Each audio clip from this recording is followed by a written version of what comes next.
علماء اہل سنت کا اجماع ہے کہ اللہ تعالیٰ کا دیدار سر کی آنکھوں سے جنت میں ہوگا۔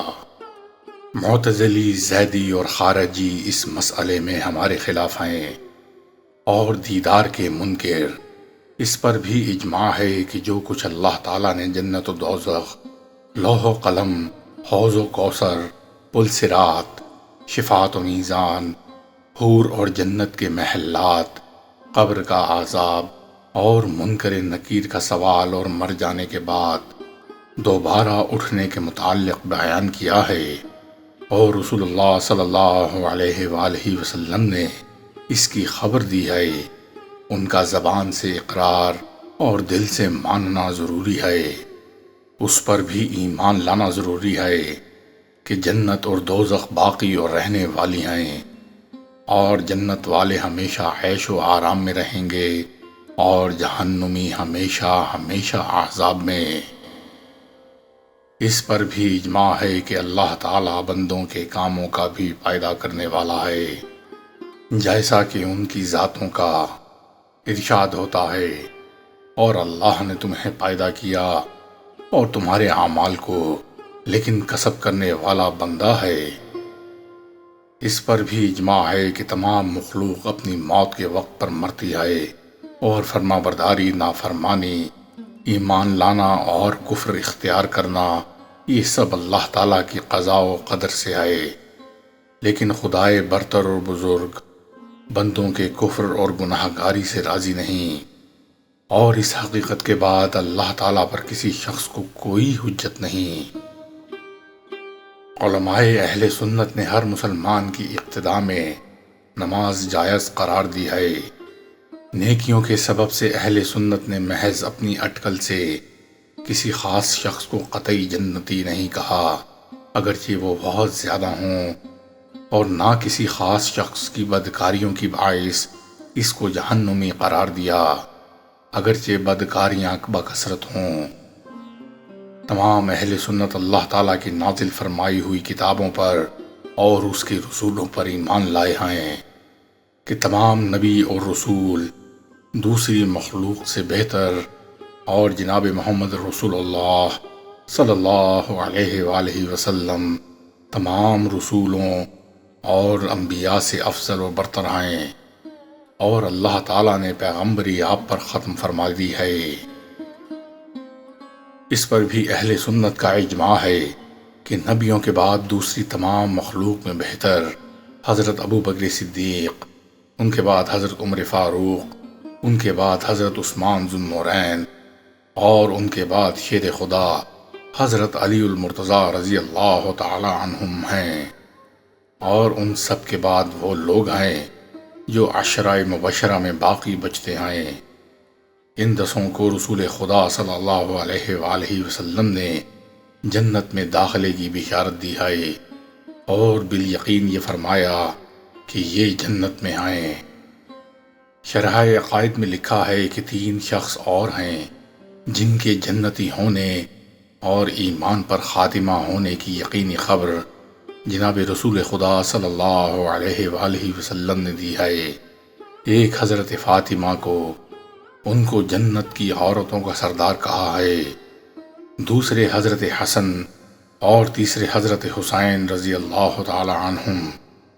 کہ ان دونوں کو جنت کے جوانوں کا سردار فرمایا ہے۔ اور آداب المریدین کی شرح میں لکھا ہے کہ ایک روز جناب رسول خدا صلی اللہ علیہ وآلہ وسلم نے ارشاد فرمایا کہ میری امت سے 70,000 آدمی بلا حساب جنت میں جائیں گے۔ حضرت عکاشہ رضی اللہ تعالی عنہ کھڑے ہو گئے اور عرض کیا کہ یا رسول اللہ، مجھے بھی انہی میں کر دیجئے۔ ارشاد ہوا، کر دیا۔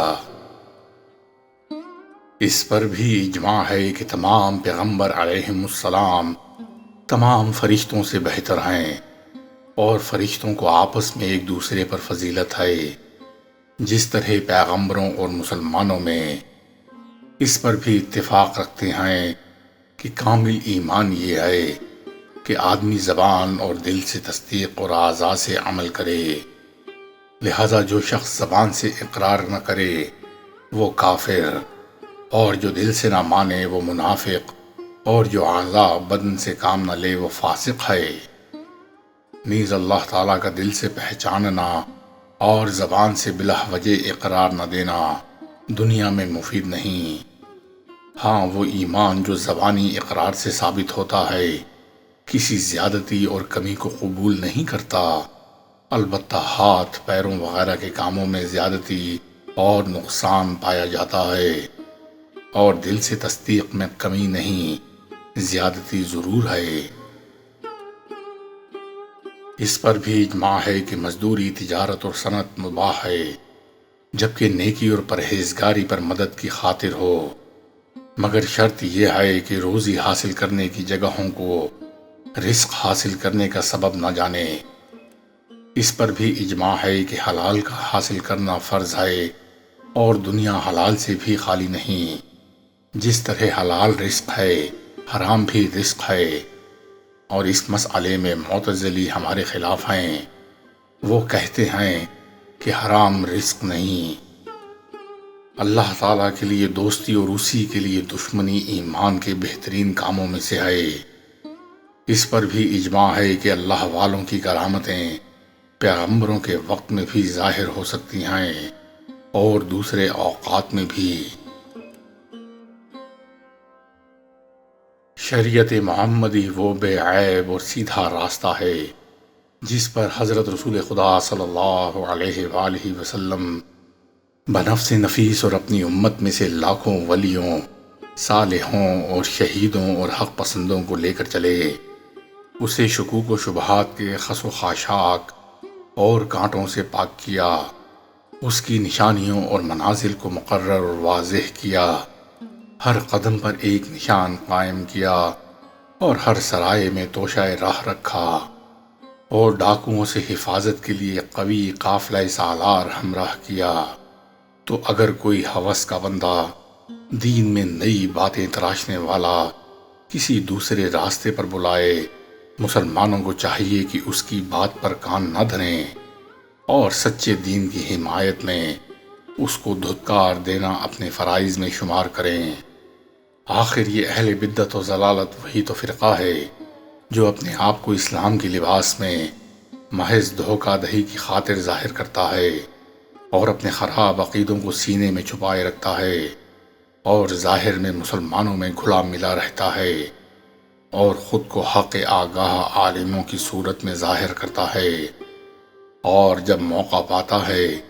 ایمانی عقیدوں کو بگاڑنے اور اسلامی ستونوں کو ڈھانے کے لیے نئی بنیاد قائم کرتا ہے، اور سادہ لوح مسلمانوں کے پاک دلوں کو فطری پاکی سے پھیر دیتا ہے، خود کو اسلامی سپر کے پردے میں چھپاتا اور مخلوق خدا کی نظروں سے چھپ کر لوگوں کو بدعت اور گمراہی کی جانب بلاتا ہے۔ اور یہ اسلام کے سادہ دل مسلمان جو نیک اور بد اور سنت و بدعت کو نہیں پہچانتے،